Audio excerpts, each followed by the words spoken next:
Great, thanks, Mark. How do I sound? You sound great. All right. Well, thanks to everybody for joining us today. Thanks for the intro, Mark. And we'll get right into it so that we can get you back to your day job. Hopefully you learned something helpful here.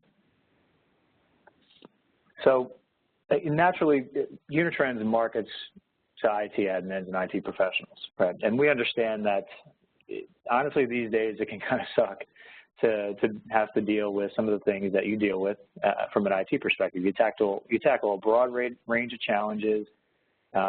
First thing in the morning, as soon as you check your phone, everyone from a brand new employee to CEO is coming to you for help.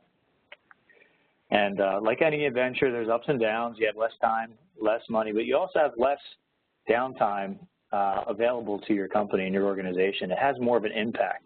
There's a lot more risk and there's a lot more work, there's a lot more projects, right?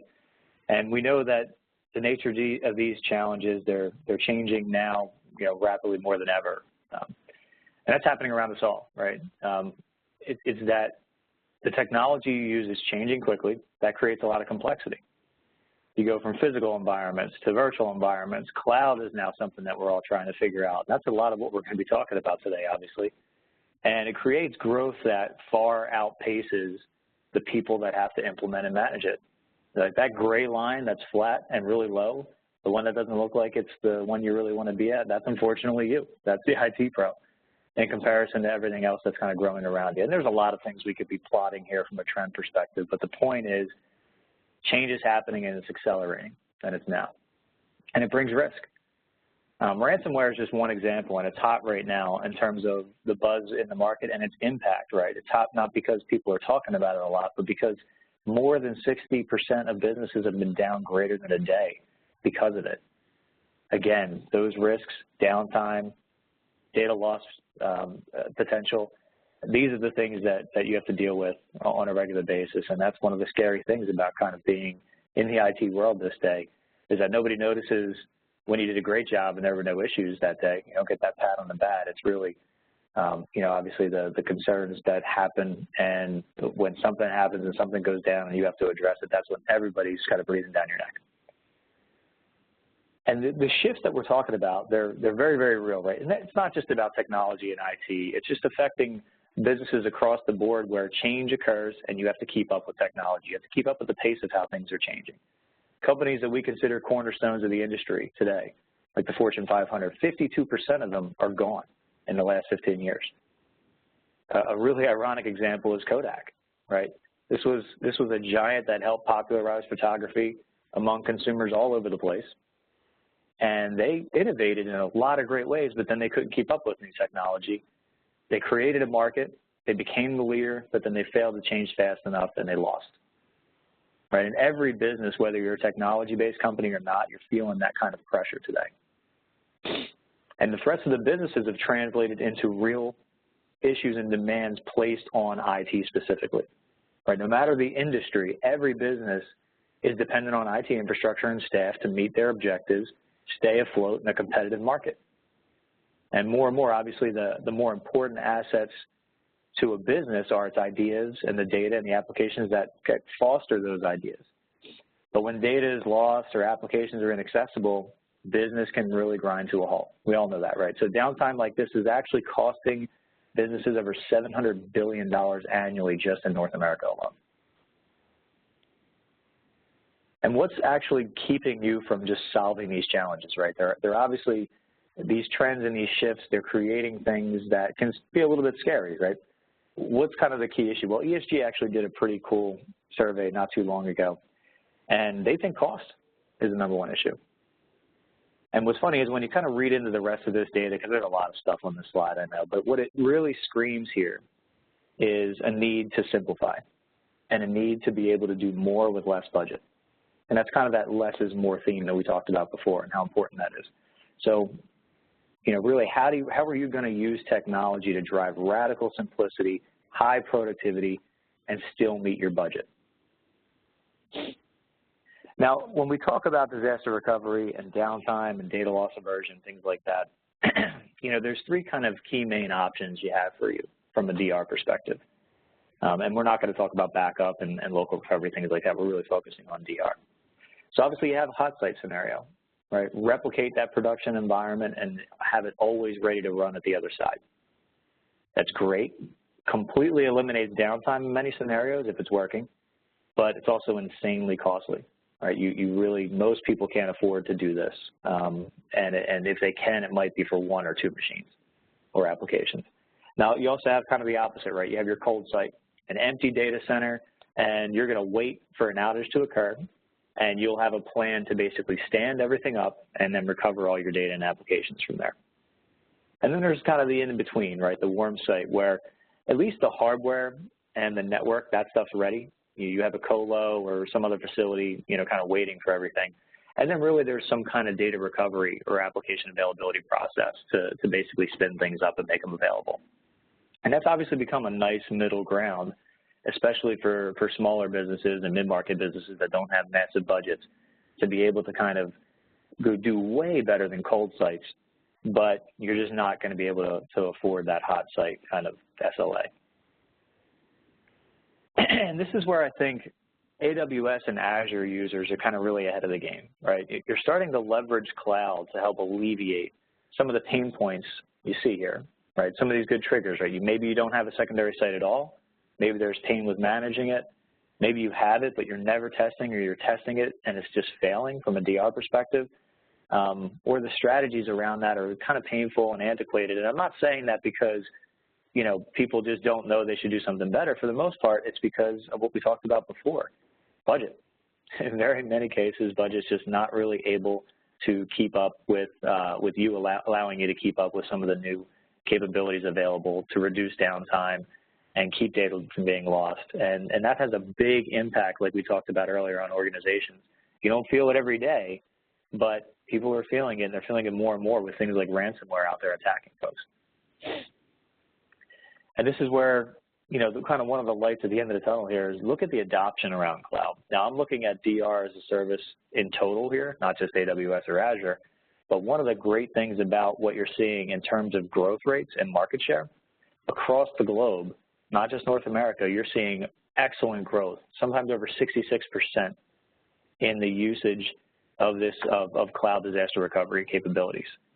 And that's a phenomenal trend to show that people are starting to really kind of understand this shift and how you can take advantage of it with tools that are affordable. So where does Unitrends deliver here? You know, we'll get into a little bit about our solutions and kind of how we're able to help.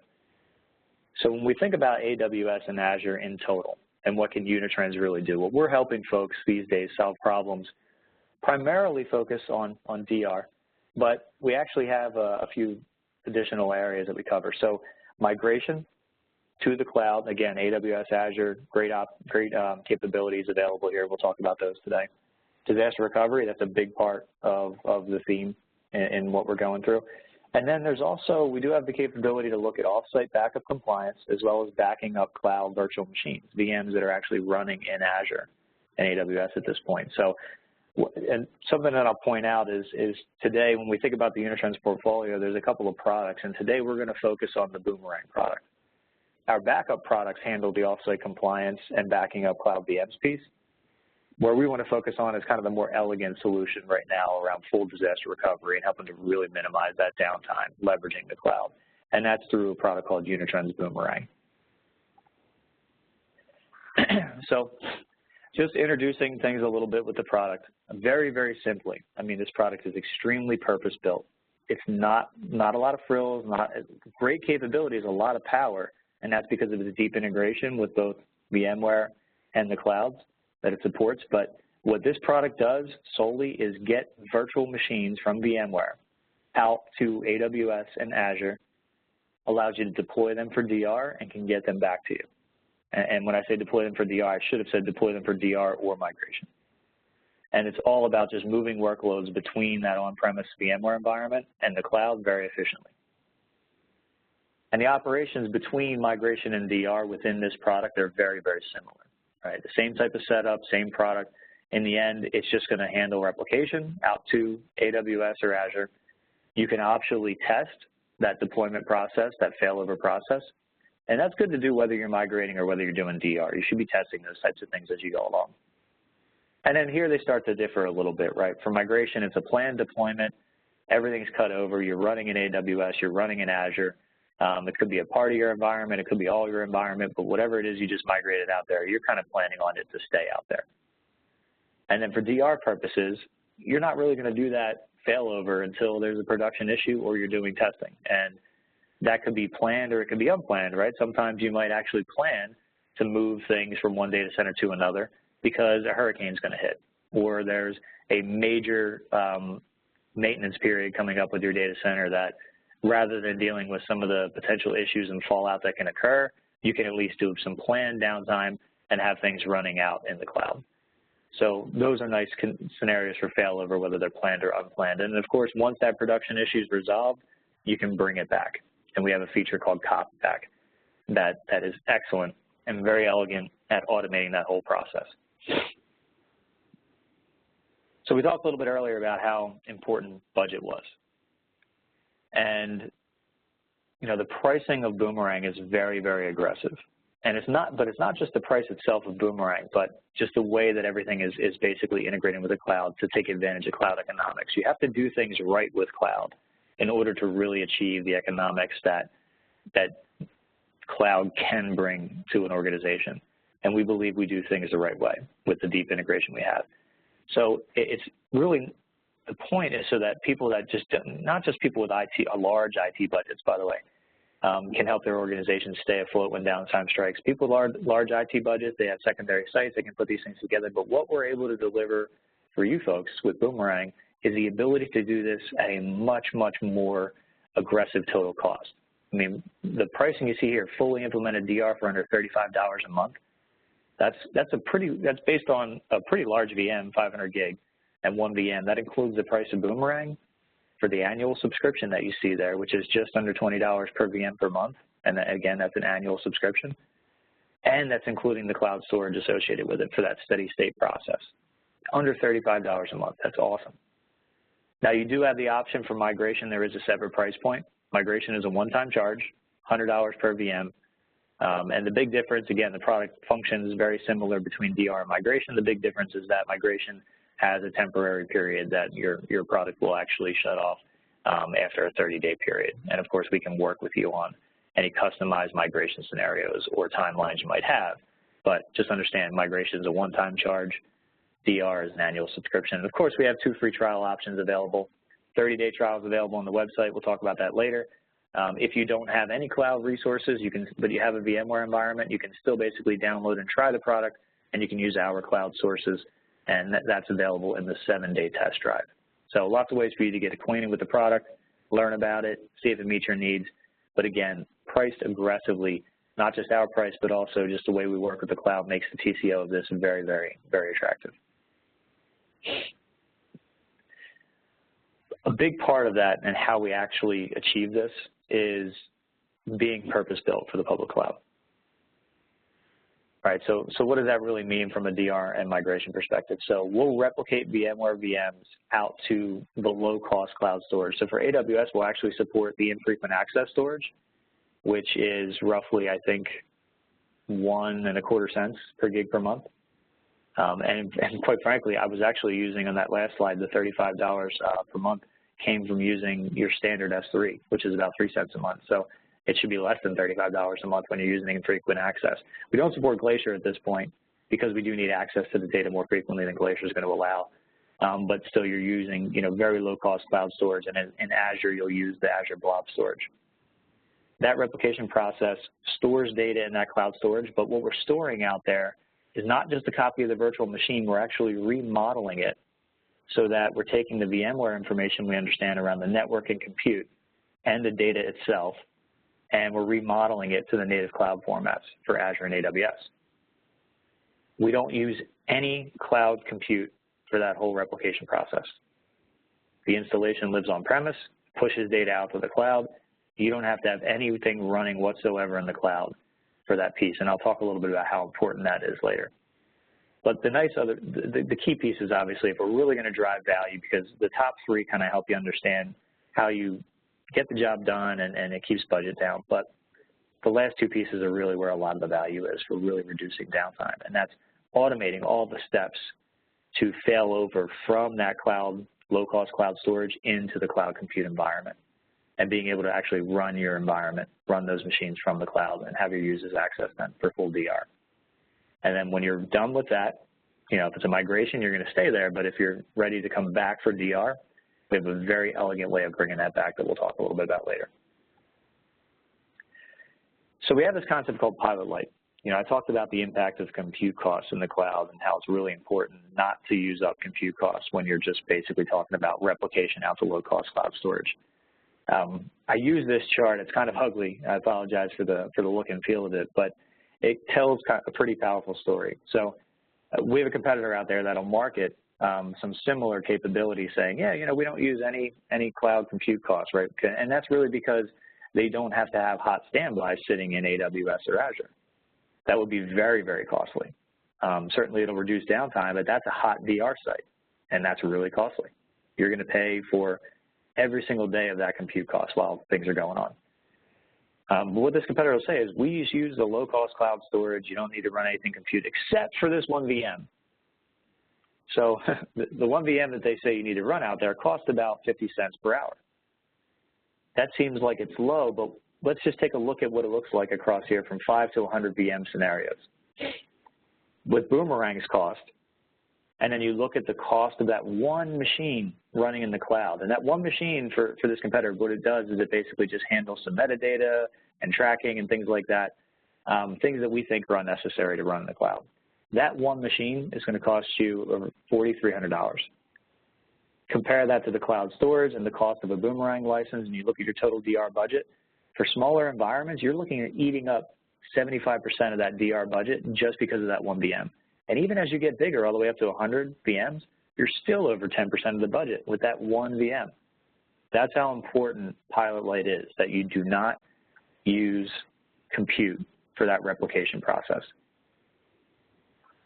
And that's what really helps you achieve cloud economics, is doing things the right way so that the cloud can actually pay you back from a value perspective, and you're not just shifting money that you would spend on premise infrastructure and shifting it to the cloud. So how does Boomerang work? We'll get into some of the details here, and when we get through Q&A and all that kind of stuff, you know, naturally we can get as technical as you want, hopefully. But we'll keep things kind of high level. So really what the product does is it deploys as a very simple virtual appliance inside of a VMware environment. Today, Hyper-V is not supported at this point. I saw there's a question that already came in around Hyper-V. So this is focused on VMware only. Hyper-V will be available next year, so stay tuned if that's the only environment you have, but VMware is definitely the focus for now. And it deploys as a virtual appliance. The great thing about virtual appliances is they're very simple to deploy. This one virtual appliance can access storage through various transport modes, so you don't need to have a lot of them based on where your data is in the environment. We can leverage network mode, we can do hot add, you know, that's all good, and we can basically access the virtual machine data and configuration information we need through the APIs of the hypervisor. The other great thing about a virtual appliance is that it's Linux-based, so a lot of that ransomware we were talking about before, you also don't want your DR product getting hit by ransomware and having to fight the same things with ransomware that you're fighting in production environments with your DR strategy. So being a hardened Linux virtual appliance allows for that and prevents that. Again, everything is agentless, so we're using all the VMware APIs for data protection. We're using VSS and quiesce capabilities so that the virtual machines are properly backed up and quiesced before doing the replication process. There are some competitors that are doing some cooler things under the hood in the kernel to try to replicate more frequently. And what we typically see there is that you can get really good RPOs using that if you have a massive amount of bandwidth, and most people don't have the bandwidth to really keep up. So the technology does some cool things, but most environments can't keep up with it. But it's also putting things at risk, because if you have highly transactional virtual machines, data is just being filtered out more in a crash consistent state. And we all know from the DR side of things, crash consistency can be okay, but it can also be very painful, especially for critical VMs that are changing data a lot. So we do things nicely through the VMware APIs, just like all backup products that you have out there would do, and that allows us to basically do things and protect things the right way through VMware. The data all gets replicated out to S3 and also Azure Blob Storage. I just have the Amazon visual here, but it's the same process for Azure, except it's going to the Blob Storage. And then we leverage the capabilities built within the cloud and their APIs to be able to map resources into the compute environment. And we can stand up multiple, basically, cloud environments within your public cloud from one virtual appliance. And that's the beauty of it. So the next few screens will actually show you some of the product as we go through and start to describe some of these, because we don't have a demo planned here. We do lots of demos. You can check out the website. You can see anything you want on the product. But just going through some of the key features. So what you're going to ultimately do is set up protection groups, which is kind of like a backup job in ways, or a replication job. But what it is allowing you to do is obviously group critical machines together so that they're protected and moved over into the cloud in a consistent way. So you select those machines, you can set up retention schedules and pretty powerful replication schedules, although it's very simple. I mean, you can get these things set up in just a click or two.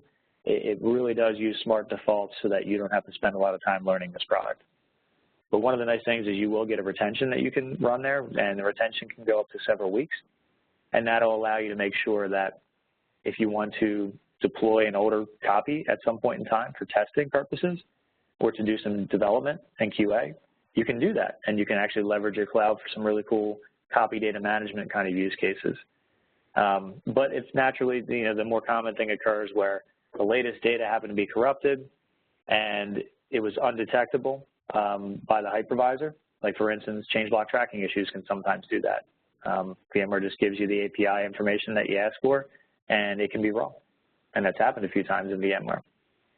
And that latest data could be bad, and if you try to fail over to it, maybe it doesn't work very well, you can go back to an older point in time. So it's always good to make sure that you have that retention, even for DR, so that you don't have to necessarily rely just on the latest data, because some things can always happen where maybe you don't want to use it. And we actually, for Amazon specifically, have some really cool integration with protection group tags. So, Amazon allows you to basically configure and group things based on tags, and you can actually set those tags up in our product. That way, when we fail over, we'll actually adhere to those tags. That way, you're just managing your cloud environment using some of the cool features that you like to manage your cloud environment with. Now, Copyback, I think, is one of the coolest parts about this. So notice I point out EC2 here, but again, this is Azure Compute as well. So after I fail over and I'm running in the cloud, my production environment is back and ready to go. And what I want to do is basically bring things back. Well, a lot of products that are out there will basically say, listen, it's kind of up to you. You can use some native tools to export the machines out in VMDK format, and then you can kind of go figure out how you want to import that into your VMware environment manually. That is a giant pain. We believe that is not a DR strategy in a lot of cases, because you're just going to find that failover is already painful, DR is already painful. Coming back can be painful because it's time consuming. Why give you so many manual steps that are just error prone and just make that such a hassle? So as you can see from the screenshot here, you're just going to put in your VMware information for that protection group, and we will literally take a snapshot of the running machine that's out in AWS or Azure to get the latest data that's been running, because obviously in failover mode, data's been changing, and we will bring back the data and create the virtual machines for you in the virtual environment. In the end, you have running VMware VMs.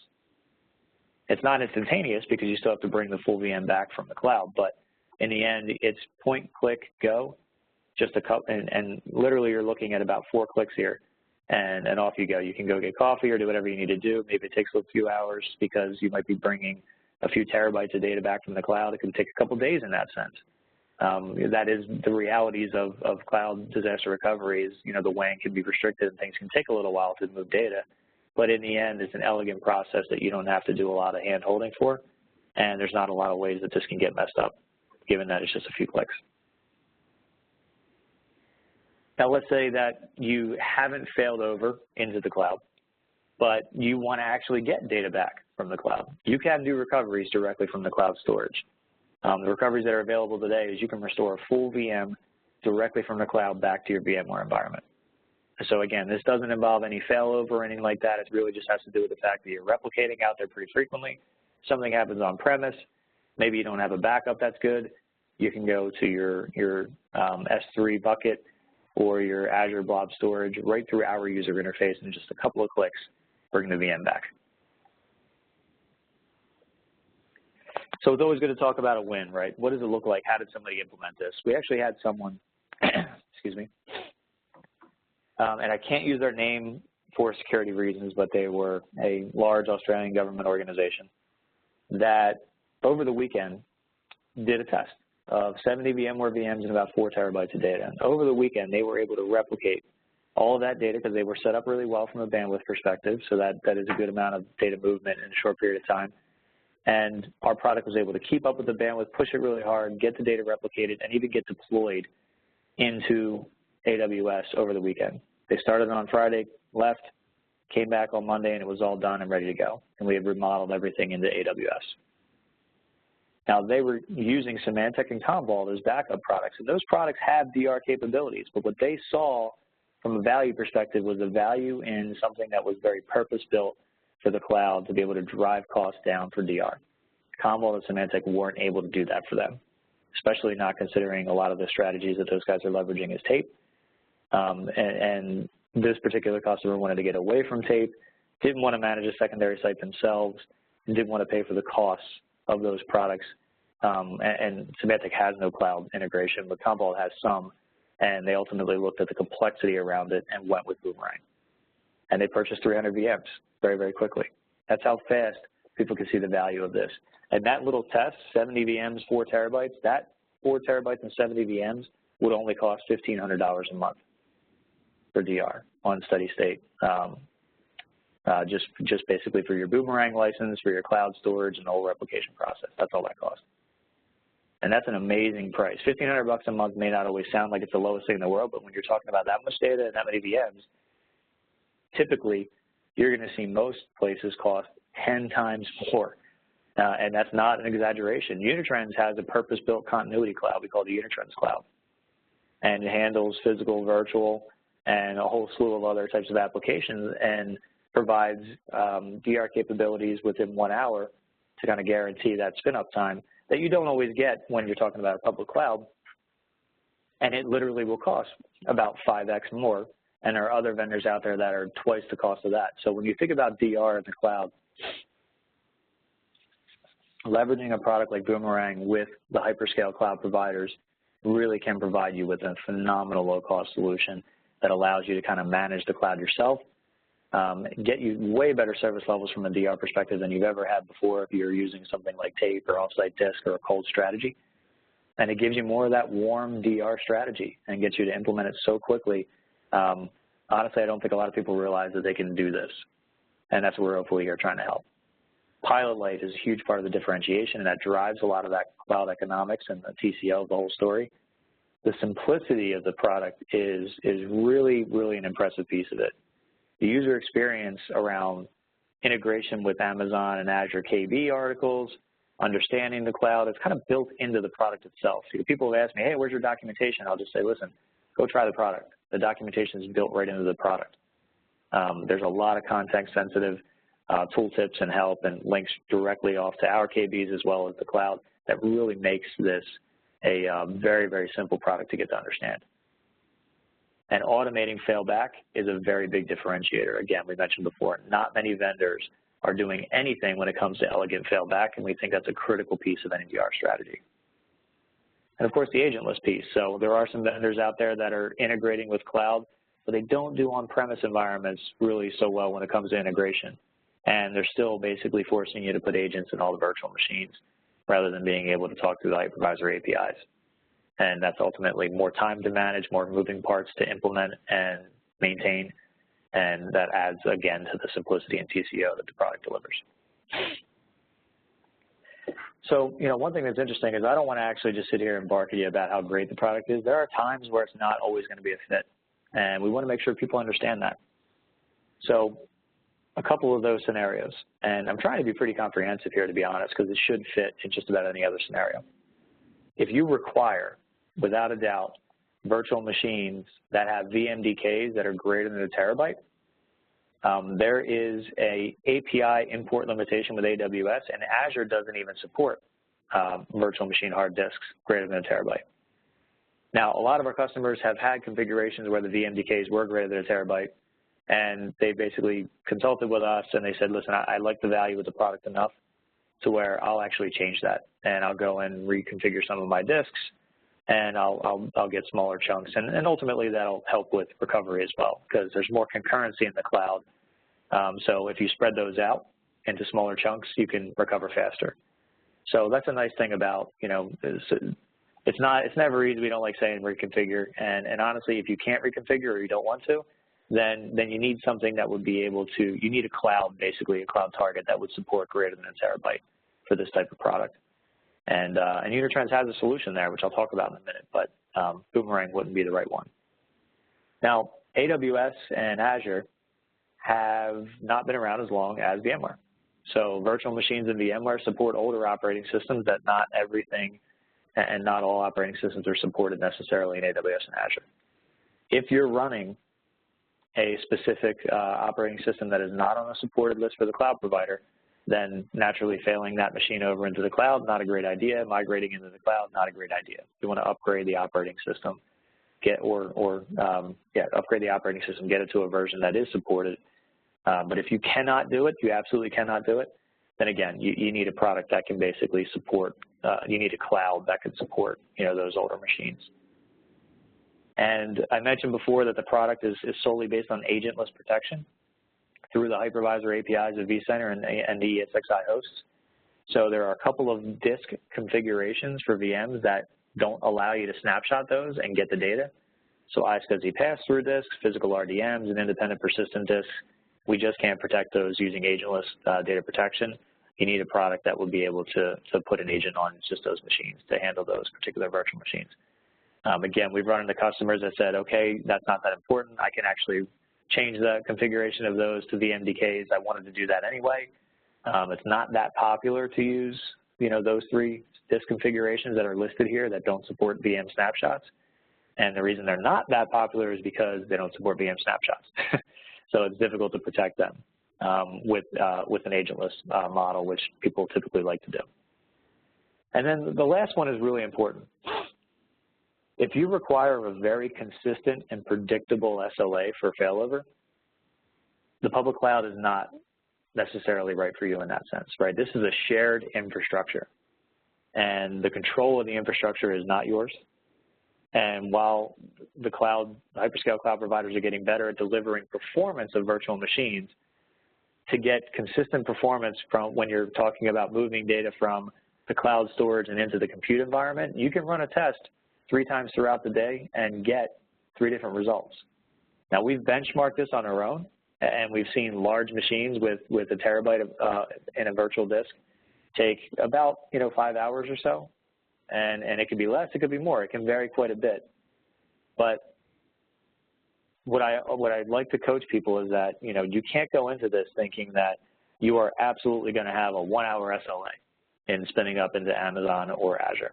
You're just not going to get that, because in this type of scenario, you're talking about a public cloud that's not going to give you the control to basically handle that. So if that's 100% of a requirement, then you need to look at something more purpose-built that can deliver that. And there's more costs associated with it, so you have to consider your budgetary options, right? So Unitrends Cloud, for instance, can be a big help in these scenarios. So if Boomerang's not a fit, this is where I would say you need something more enterprise, more purpose-built for continuity itself. We actually manage this cloud. We manage the infrastructure. We do have consistent, predictable recovery times, or we guarantee a 1-hour recovery SLA for your environment. It supports VMware Hyper-V physical machines, anything with an agent. For Windows, so we can protect more on-premise with this and actually spin you up. And it can do things like storage seeding, so that everything's not over the wire, and automated DR testing with sending you these really, really cool compliance reports once a month that say, hey, listen, I gave you a 1-hour SLA. Here's a report that shows that I'm meeting it. And I'm testing your DR for you. You don't have to do it yourself. So really cool services like this, these cost more. They're more enterprise capable, and they can fit the gaps that I just talked about with Boomerang, but keep in mind the cost difference. There's always trade-offs to these types of things. There's a value curve with this. So when budget is critical, like we talked about before, and you need something that's going to give you way better service levels than the tape strategy you have today, or the cold DR strategy you might have today, or the managing a secondary site that's really painful and you're running out of people and time to be able to do it, Boomerang is a phenomenal option to leverage AWS and Azure as that offsite target and do full failover and failback. But again, if you need to go beyond VMware and you need some of these other more critical capabilities that are enterprise level, still Unitrends is a great place to go because we have an option for you. So that kind of concludes the general material. We'd love for folks to go and check out the trial on the website. You can see the link there. If you just want to check things out from a demo perspective, there's a recorded demo on the website. It takes less than 30 minutes. You can skip around pretty easily to figure out the product. It is an insanely simple product because of how purpose-built it is. And then, of course, if you need to contact us, we're always here. So, Mark, what do we have on questions? Yeah, terrific. Thank you, Joe. We've got quite a few. Let me step you through them. One of the first questions was, if you don't have VMware VM, what do you do? We're a Hyper-V site. So right, and I saw that when I was going through, and naturally, if you have Hyper-V, look at Unitrends Cloud.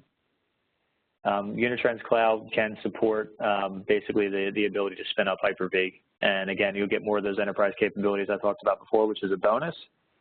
You wouldn't get, Boomerang, Pilot Lite, AWS, Azure. As a result, you'd be working with the Unitrends Cloud. So it's something worth looking into. Again, Boomerang will support Hyper-V in the future, but today it's focused on VMware. Terrific, thanks. So Steve asks, how often can the VM appliance be set to replicate VM client data? Is it just block changes? Does the VM data store need to have enough space to hold a snapshot? So we are using VM snapshots.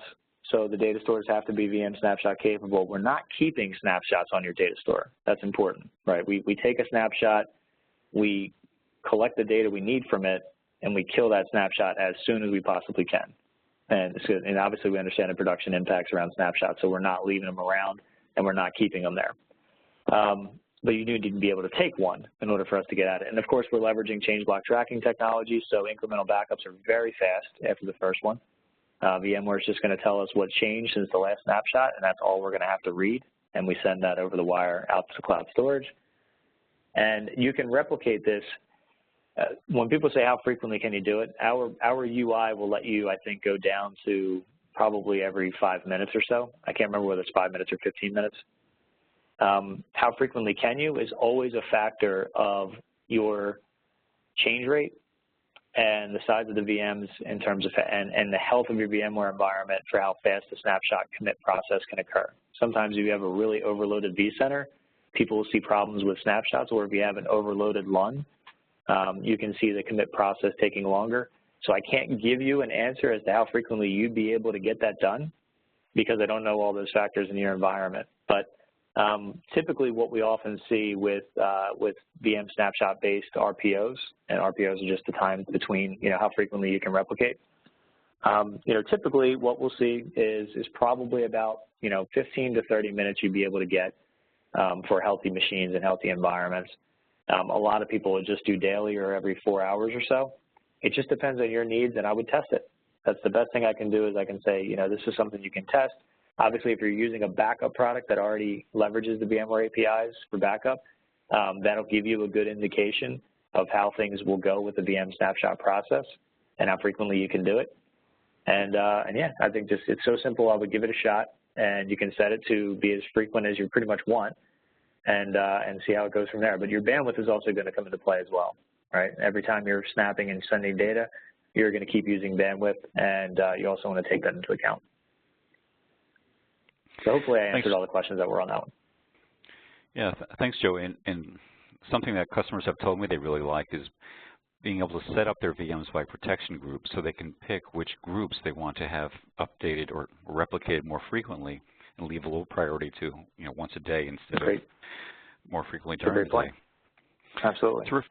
Okay, and Steve had another question. How long does it take to turn up an EC2 instance from S3 backup? So what I would say is go to our website. We have an FAQ that links out to a really cool KB article. The FAQ just says that exact question. How long does it take? And it'll give you the benchmarks that we have done. But again, and I mentioned this before, it can be unpredictable. Test this yourself and see how that looks, and test it a couple times so you get a good feel for what this does. Now, the interesting thing about the spin-up process is that things can be very concurrent in the cloud. So just because one machine takes 5 hours or 3 hours or 2 hours, it doesn't mean that two machines are going to take double. Right? That is one of the beauties of the cloud. Is it's shared infrastructure. It handles concurrency very well. I think AWS has a concurrent limit per region of 20 virtual machines, 20 virtual machines at the same time. And you can, I think, call AWS and get that lifted. And so the answer to that is best to test yourself. Bear in mind concurrency, right? One machine taking an hour does not mean two machines take 2 hours. A small machine, this is a really interesting thing we learned in our benchmarks, a small machine of about 40 gig, if it takes an hour, that does not mean a 200 gig machine is going to take you 10 times longer. And I did terrible math there, 5 times longer. But it doesn't scale in that sense. We've shown in our benchmarks that small machines, because of some of the overhead around the import APIs, can still take a little bit because of that overhead. But once you kind of get past where the overhead doesn't matter and it's really about the data movement as the bottleneck, you'll see things kind of scale, a little bit more linearly at that point. So I'm trying to set expectations here, but absolutely go and test things out with a few machines. Great, thanks. Another question, is there a tool to pre-configure IP settings for the VM to work on the AWS VPC? So you will have a good amount of capabilities built into the product to automate your network configurations. If you have a really complex kind of network or you want to leverage some different aspects of AWS networking, we are leveraging CloudFormation, and you do have the ability to kind of input your own CloudFormation scripts that we can execute against.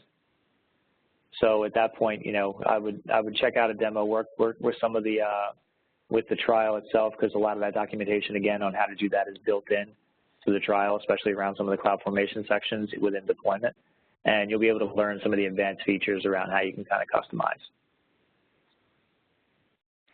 Terrific. There's actually a question for me from Randall. Is it possible to get the slide deck or whole presentation?